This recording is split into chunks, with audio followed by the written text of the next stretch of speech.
Tele Brasil Notícias. Estamos iniciando o Jornal Tele Brasil Notícias, sempre agradecendo a sua audiência em qualquer parte do mundo e também aqui no Brasil. E hoje nossos destaques envolvem a Lei dos Genéricos, que completou nada menos que 25 anos. Também a cidade de São Paulo, que está registrando o aumento nos casos da Covid-19. Falaremos do Carnaval, Mocidade Alegre campeã do Carnaval em São Paulo, a campeã do Rio e também o Carnaval no mundo todo. Tudo isso e muito mais em um minutinho para você. No ar.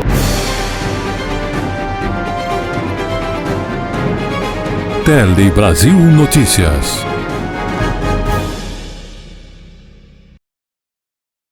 E começamos essa edição falando dos remédios genéricos, porque a Lei dos Genéricos completou nada menos que 25 anos. É interessante que é uma regra que democratizou o acesso aos remédios essenciais e também acabou com isso ajudando na melhora da saúde dos brasileiros. Vamos observar como é que funciona. Mesmo princípio ativo, mesma dose e mesma forma de administração dos remédios chamados de marca. Essas são as características dos medicamentos genéricos, que há 25 anos aumentaram a concorrência no mercado farmacêutico e permitiram que mais pessoas tivessem condições de fazer tratamentos médicos. Então, na medida em que as patentes daqueles medicamentos inovadores foram caindo, que a gente chama, né? Elas foram não existindo mais a patente, outros fabricantes, outras indústrias poderiam produzir medicamento com a mesma qualidade, segurança e eficácia. Para isso, existem as regras que a Anvisa criou, né? As resoluções da diretoria colegiada da Anvisa que trazem as regras para que esses medicamentos tenham essas mesmas características e possam fazer os mesmos efeitos para a população. De acordo com a política dos genéricos no país, o preço desse tipo de medicamento tem que ser no mínimo 35% mais baixo do que o dos remédios de referência. Em 2022, por exemplo, a maior parte dos genéricos vendidos custava menos de R$20 a caixa. O medicamento genérico representa 60% de nossas vendas hoje em referência ao medicamento de marca. Os consumidores gostam muito e a gente também proporciona uma economia muito boa para eles. Até janeiro deste ano, a Anvisa registrou quase 3.900 medicamentos genéricos. E as exigências para que esses remédios tenham a mesma eficácia dos de referência tranquilizam os consumidores. São laboratórios de confiança e que têm a mesma qualidade do que não é genérico.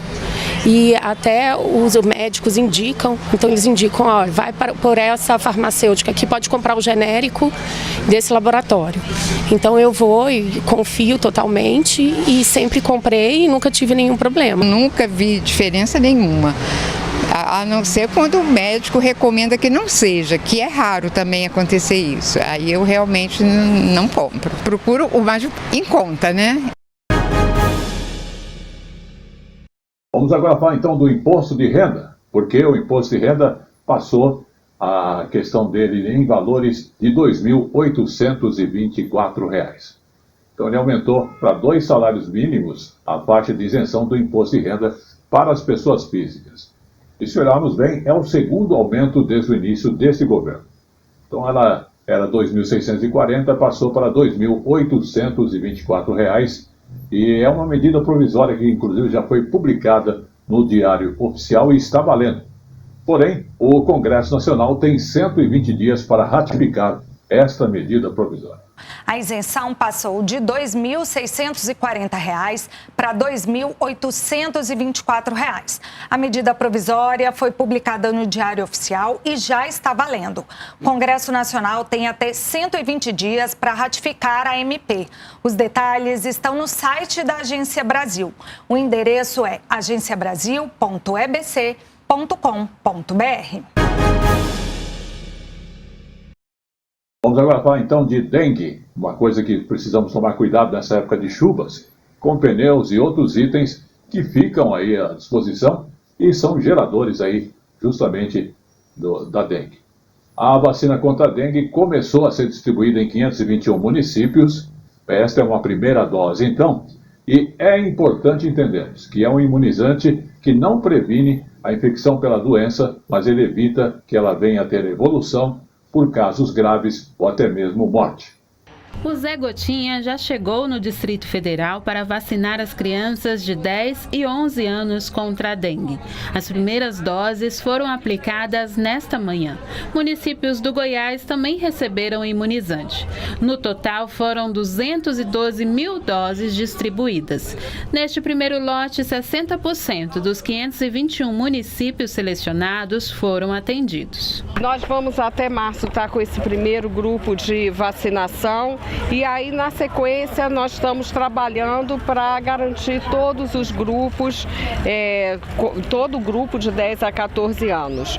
Então, à medida que as vacinas estão chegando, nós estamos seguindo aquele grupo de municípios que vocês viram e começamos com esse grupo de idade, porque dentro de 10 a 14 anos é aquele onde se viu maior presença de hospitalizações e também é uma forma de atender a mais municípios. A previsão do Ministério da Saúde é que os casos de dengue ultrapassem 4 milhões neste ano, número que, se confirmado, será recorde. A vacina disponível no SUS contra a doença é aplicada em 2 doses. Estamos trabalhando com um quantitativo de doses que depende muito da capacidade de produção do laboratório. E também temos um cronograma de entrega atrelado a essa capacidade de produção. Então, nós estamos trabalhando com a expectativa de 2024, um quantitativo um pouco superior a 6 milhões de doses, ou seja, a gente vai conseguir vacinar cerca de 3 milhões de pessoas. Aqui no Distrito Federal chegaram quase 72 mil doses da vacina contra a dengue nessa quinta-feira. E a vacinação começou hoje com crianças de 10 e 11 anos. Os pequenos que vieram a este posto destacaram que vale a pena prevenir. Se eu tomar vacina, eu vou ficar mais... se eu pegar a minha doença, eu vou ficar mais leve. A doença não vai ficar tão avançada assim, vai ficar mais leve, mais fácil de recuperar. Eu acho que é importante para prevenir a dengue. Eu já ouvi falar que é bem ruim. Muito bem, vamos falar da água, que é farta aqui no Brasil. Porém, a disponibilidade de água pode cair em até 40% até 2040. E é um alerta, porque o Brasil está correndo esse risco de perder quase metade da disponibilidade de água até 2040. Isso caso o país não consiga justamente conter o avanço das mudanças climáticas, que é uma coisa mundial. É uma informação da Agência Nacional de Águas e Saneamento Básico. Vamos observar com mais detalhes. Até 2040, os brasileiros poderão sofrer com a redução de 40% da disponibilidade das águas que fazem parte do nosso dia a dia. As causas são as mudanças climáticas, um processo natural, mas que se intensificou pela ação dos seres humanos, principalmente pela utilização de carvão, petróleo e gás. A queima destes combustíveis fósseis gera emissões de gases de efeito estufa, que retêm o calor do Sol próximo à Terra e aumentam a temperatura global. A gente quer mostrar que o que a gente faz agora vai ter diferença no futuro, porque o remédio vai ter que ser dado.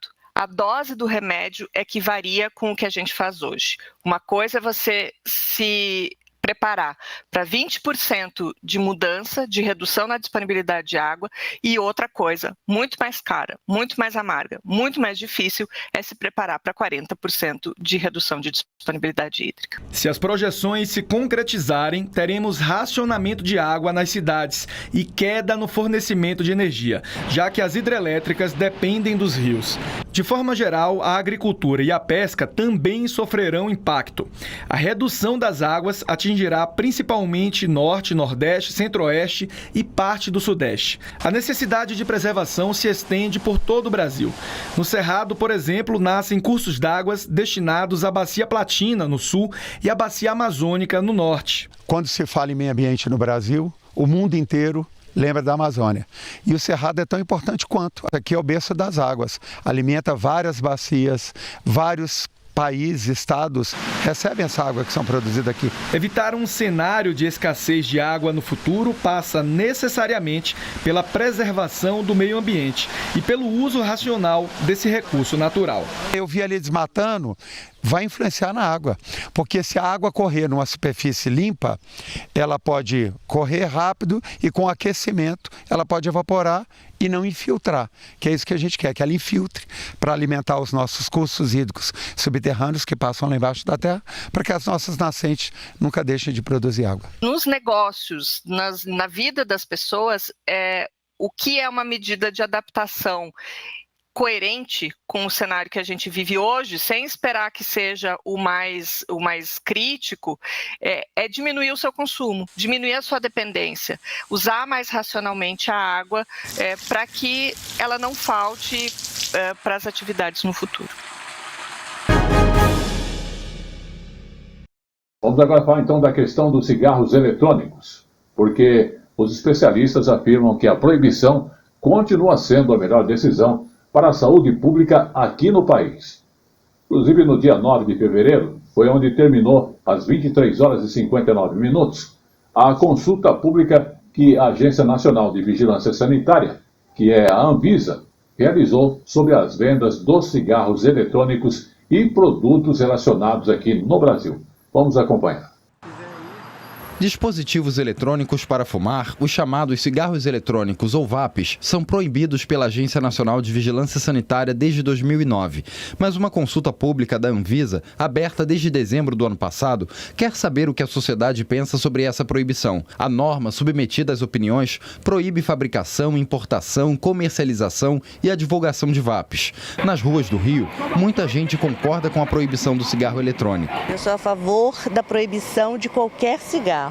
O eletrônico faz muito mal, foi escondido e agora, começa a aparecer aí o mal que ele está fazendo ao pessoal. Eu sou a favor de proibir sim, porque faz muito mal à saúde e tem muitos jovens, que tá perdendo a vida, pulmão está indo embora. A política adotada pela Anvisa tem trazido resultados como a diminuição de consumo dos vapes. A redução foi identificada numa pesquisa do Ministério da Saúde. Em 2019, entre os entrevistados, os usuários de cigarros eletrônicos eram pouco mais de 7% em todo o país. Esse número caiu para 7% em 2020. A redução continuou até o ano passado, quando pouco mais de 6% disseram fazer uso dos vapes. Lá em 2009, pouco se sabia que produtos eram esses, o que tinha dentro.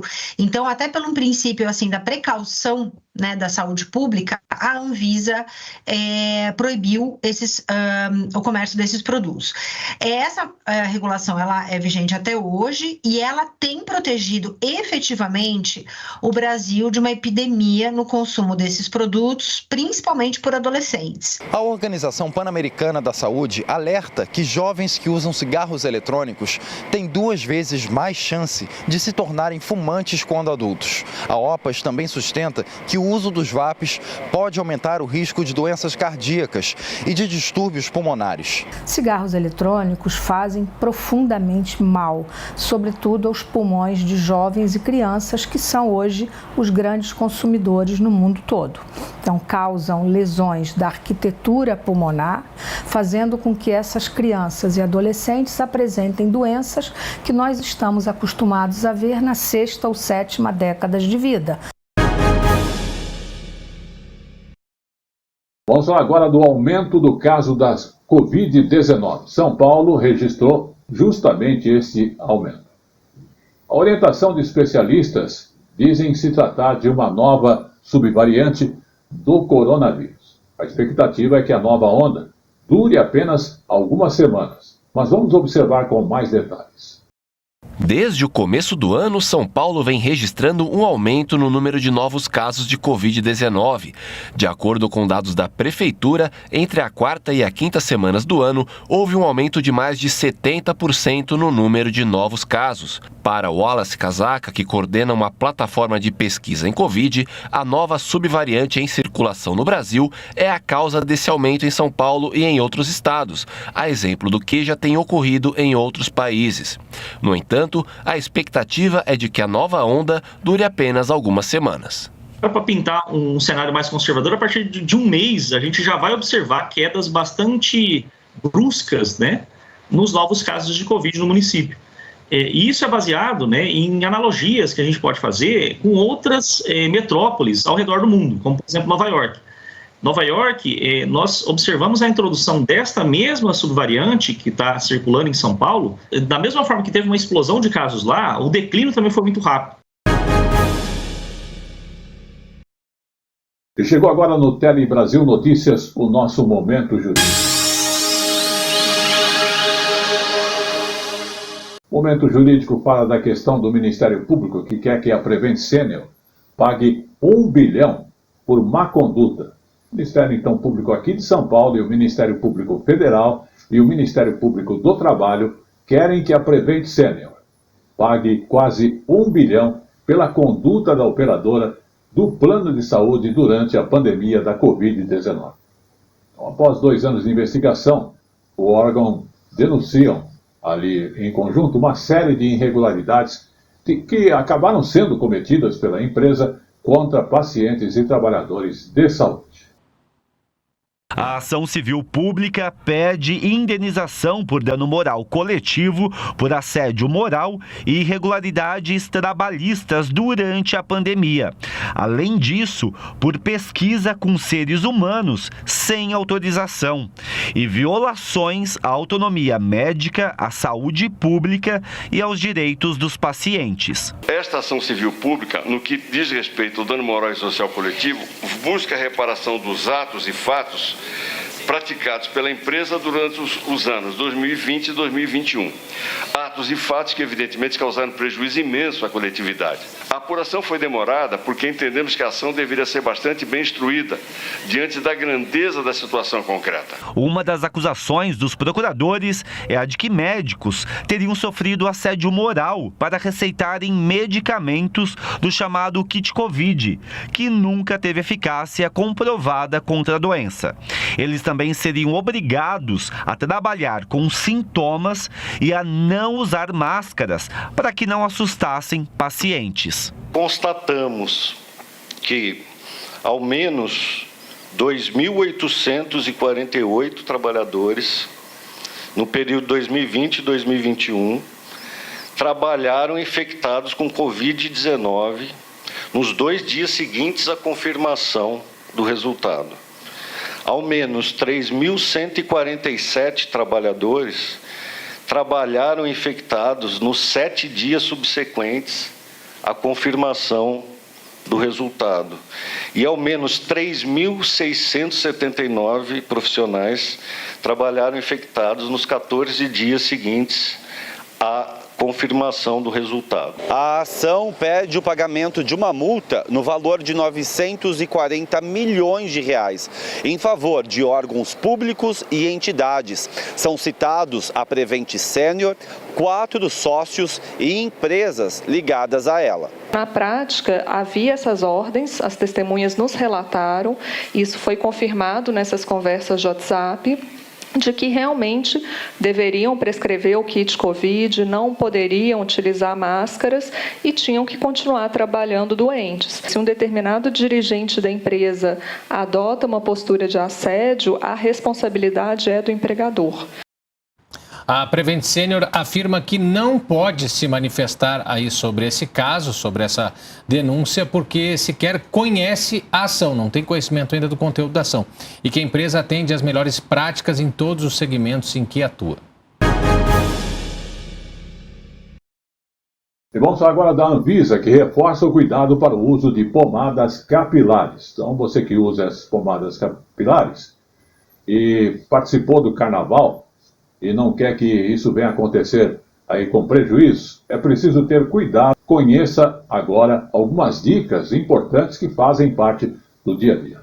As tranças estão na memória afetiva da Cris. Desde criança ela usa esse tipo de penteado que antes era feito em casa mesmo pela própria mãe. Hoje, os cabelos são para ela uma forma de expressão e entre um estilo e outro, as tranças sempre reaparecem. Mas no salão, ela nunca se preocupou com os produtos usados pelos profissionais. Eu acho que o importante para esses penteados, para qualquer coisa que a gente faça, é você confiar no profissional, assim. assim, né? Eu confio absolutamente nas profissionais com quem eu trabalho. Tenho certeza que a Ana e toda a equipe dela procuram sempre as melhores opções de produtos, estudam isso, né? É uma tecnologia, a gente tem aqui uma tecnologia, né? Esses produtos são as pomadas para trançar, fixar e modelar os cabelos, muito usadas nesta época de carnaval. Acontece que desde 2022 a Anvisa vem recebendo denúncias de pessoas que usaram e tiveram reações graves como cegueira temporária, alergias, queimadura e inchaço nos olhos. Por conta disso, a venda das pomadas chegou a ser proibida no Brasil e hoje é liberada pela Anvisa apenas para produtos específicos que tenham menos de 20% de CTRET 20, uma substância capaz de aumentar os riscos. As pomadas capilares que podem ser utilizadas pelo consumidor, elas estão presentes numa lista de pomadas autorizadas no site da Anvisa. Ao abrir o portal da agência, logo no início tem um banner de pomadas capilares e lá o consumidor tem acesso aos produtos que estão autorizados. A Ana Paula trabalha há mais de 20 anos como transista. Ela acompanha de perto a lista da Anvisa, mas também usa produtos alternativos e menos agressivos, como gel, cera e mousse. Em todas as situações, ela recomenda cautela. Geralmente, quando vem aqui, por exemplo, aqui, Carnaval, Brasília, Centro, vai estar chovendo. Não, se alguém vem falar, eu quero encher meu cabelo porque eu vou para um bloquinho. Falo, procure uns penteados que você vai trançar o cabelo, que o produto vai só auxiliar na sua trança, e não que o produto vai prender de fato o seu cabelo, porque querendo ou não, vai usar uma quantidade fora do comum e para escorrer e agredir os olhos. Vamos falar agora da questão ainda envolvendo a dengue, porque vários medicamentos são contraindicados para tratar a dengue. E com o aumento, então, dos casos de dengue, cresceram também esta questão de indicações de remédios que são milagrosos. Mas é importante estarmos atentos para buscar o tratamento adequado a esta situação. E veja essas informações nesta reportagem. Em caso de suspeita de dengue, é necessário buscar atendimento médico para receber o procedimento adequado. Circulam nas redes sociais boatos de que determinados remédios poderiam ser úteis para prevenir ou combater a dengue. Um dos medicamentos frequentemente apontado como milagroso é a ivermectina, mas ela não é capaz de reduzir a carga viral da dengue. Inclusive, o Ministério da Saúde disse não reconhecer qualquer protocolo com ivermectina para tratar dengue. Não há estudo que comprove essa ideia. Essa indicação foi considerada pelo Ministério da Saúde uma narrativa falsa, embora tenha aparecido no perfil de profissionais de saúde. Outros medicamentos que são contraindicados para tratar a doença são ibuprofeno, cetoprofeno, ácido acetil salicílico, diclofenaco, nimesulida e corticoides como prednisona e prednisolona, alguns perigosos pela ação que provocam nas plaquetas, sobretudo quando o paciente desenvolve quadros graves como o da dengue hemorrágica. São medicamentos, os anti-inflamatórios, a aspirina, principalmente, que quando utilizados em pacientes com dengue, podem levar a maior gravidade, porque eles alteram, podem afetar o fígado, podem afetar o sistema circulatório, a coagulação, causando complicações ao invés de melhoria. Após o diagnóstico médico de dengue, o que se recomenda é a hidratação e, eventualmente, o uso de analgésicos como dipirona e paracetamol para tentar controlar os sintomas. Não existe nenhum tratamento específico para dengue, infelizmente. Então, a gente tem medicamentos que podem amenizar os sintomas, como a dipirona, o paracetamol, mas tratamento contra a dengue, de fato, não existe. Outra medida é a vacina contra a dengue, mas por causa da quantidade reduzida de produção do imunizante, o SUS vai priorizar para essa proteção crianças e adolescentes entre 10 e 14 anos, que vivem em cidades com mais de 100 mil habitantes impactadas pela alta transmissão de dengue. Vamos falar de saúde, mas com muitas famílias que têm aí algum parente que é autista. A importância da identificação precoce é uma coisa muito séria. Primeiros sinais do autismo, eles aparecem ainda na infância. E justamente a importância do diagnóstico precoce do tratamento pode facilitar aí a identificar e a cuidar neste desenvolvimento. Segundo dados do Centro de Controle e Prevenção de Doenças nos Estados Unidos, o número de casos de autismo saltou de 1 a cada 150 crianças com 8 anos de idade em 2000 para 1 a cada 36 crianças em 2020. Segundo especialistas, é possível identificar os primeiros sinais da condição ainda na primeiríssima infância, que vai até os 3 anos de idade. A gente precisa observar o comportamento dessa criança, né, como ela se relaciona com o meio, a fala dela e a cognição. Existe a questão do tempo, né, de cada criança é exposta a determinado estímulo, né, então umas podem desenvolver mais rápido e outras não. Né, uma criança que tem irmão, por exemplo, ela desenvolve mais rápido habilidades porque ela aprende com o irmão, mas a gente precisa também seguir esses marcos para ver, tá tendo atraso de fala, já era para a criança estar falando alguma coisa. A estudante Irlane Medeiros descobriu que a filha Rafaela, hoje com 2 anos, é autista quando a menina tinha ainda 1 ano e meio. O diagnóstico permitiu o início imediato das intervenções. Quando a gente tem um diagnóstico, é uma coisa que a gente não espera, né? Então eu não esperava ser TEA, eu não esperava que minha filha tivesse, mas eu vivi aquele luto inicial, porque a gente quando está gestante, a gente já faz, nessa gestação a gente já constrói a imagem da nossa filha e eu tive que desconstruir aquilo que eu construí. E nesse primeiro momento a gente fica meio abalado, se isola um pouco, pensa, repensa e depois a gente vai à luta, que foi o que eu fiz. Quanto mais cedo o diagnóstico e tratamento, mais chances as crianças têm de potencializar o seu desenvolvimento, pois podem se beneficiar da quantidade de neurônios disponíveis no cérebro, que ficam menores no nosso sistema com o passar dos anos. A intervenção precoce ela é muito importante, né? Porque a criança na primeira infância ela tem uma conexão neuronal muito mais ampla do que a criança que está na segunda e terceira infância.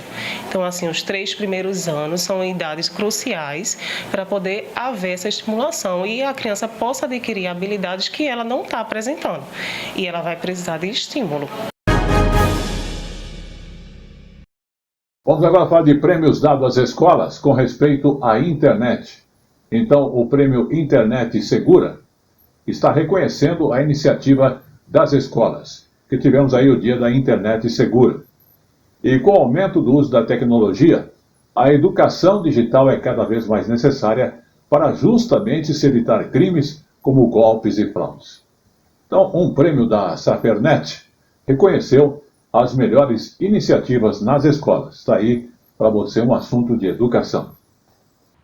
Ensinar cidadania digital é um caminho que as escolas públicas estão traçando para garantir mais segurança na internet para crianças e adolescentes e discutir o uso consciente da tecnologia. Quando a gente pensa em riscos na internet, principalmente para criança e adolescente, está falando de pessoas que estão numa fase de desenvolvimento e estão conhecendo o mundo, estão conhecendo a própria autonomia, a independência.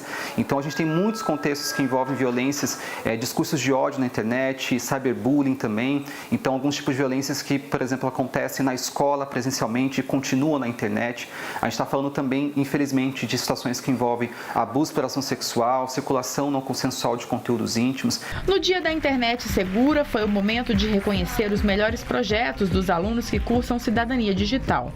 3 escolas foram premiadas. O primeiro lugar ficou para o projeto dos alunos do Instituto Federal da Paraíba. Estudantes do 2º ano fizeram uma página no Instagram com postagens de vídeos e memes sobre dicas de uso seguro e cidadão da internet. Você sabe, por exemplo, o que fazer se seu celular for roubado? Notifique a operadora do seu celular, vá em uma delegacia mais próxima e faça um boletim de ocorrência. Maria Eduarda Calisto foi a eleita pelos colegas para representar a turma na premiação em São Paulo. Foi gratificante participar desse projeto, com certeza contribuiu muito para a minha vida, tanto estudantil como também na vida em si. O professor de Maria Eduarda comandou a disciplina Cidadania Digital para uma turma com cerca de 40 alunos, muitos da zona rural.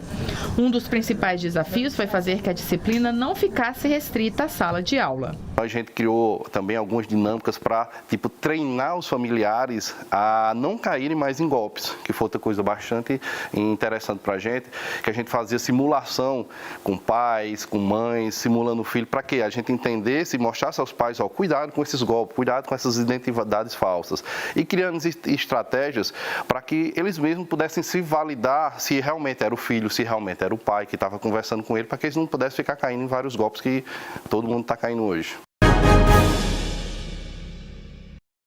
Pois é, falamos que iríamos falar de carnaval e chegamos agora. A Mocidade Alegre é a campeã do Carnaval de São Paulo de 2024.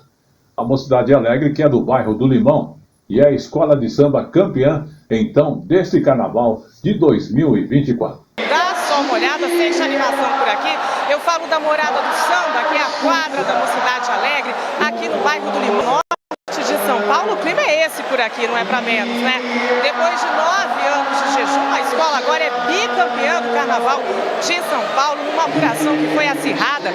Começou ali primeiro com a Dragões da Real na liderança, praticamente ali até depois da metade da apuração.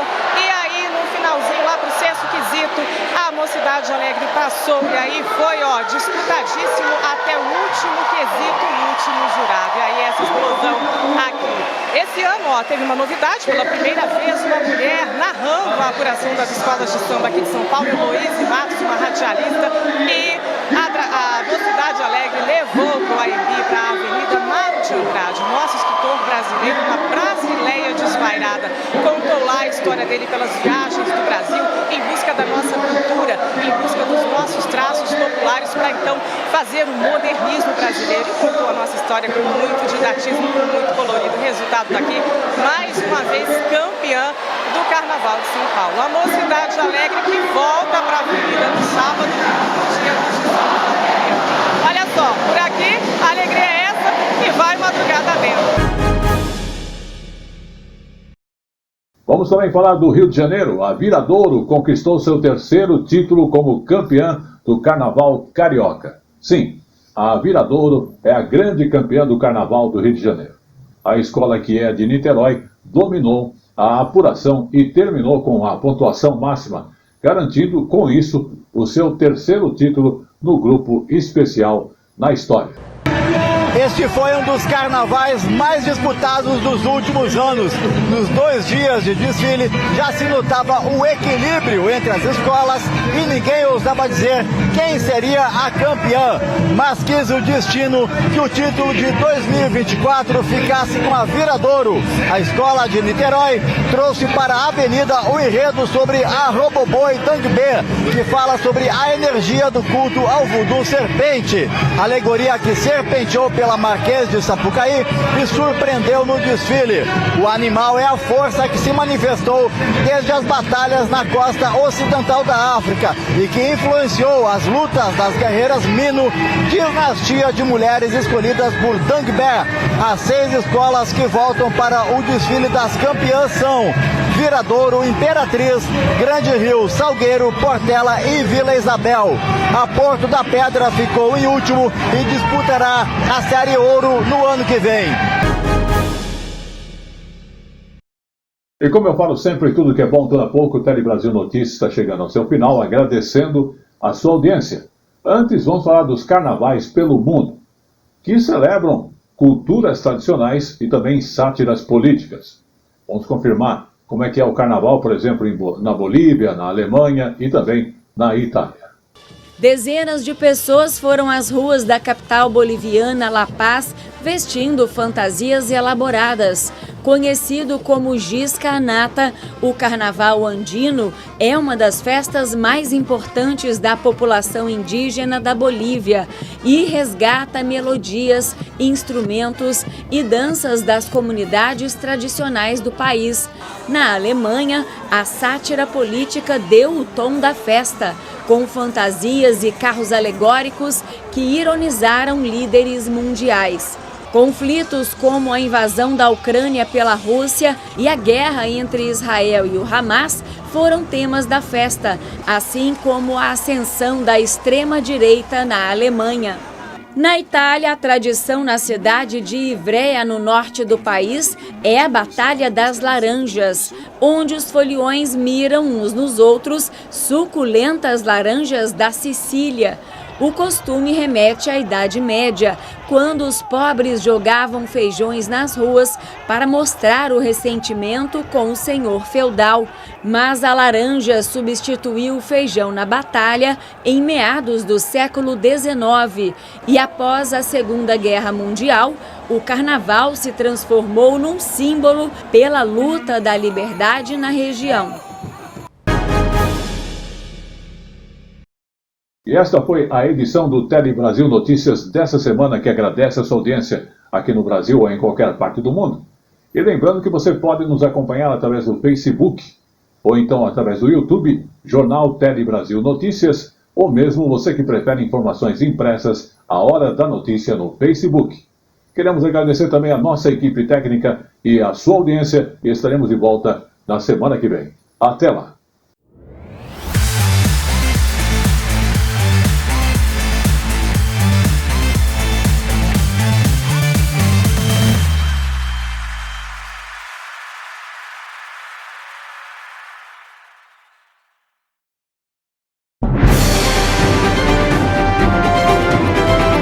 Tele Brasil Notícias.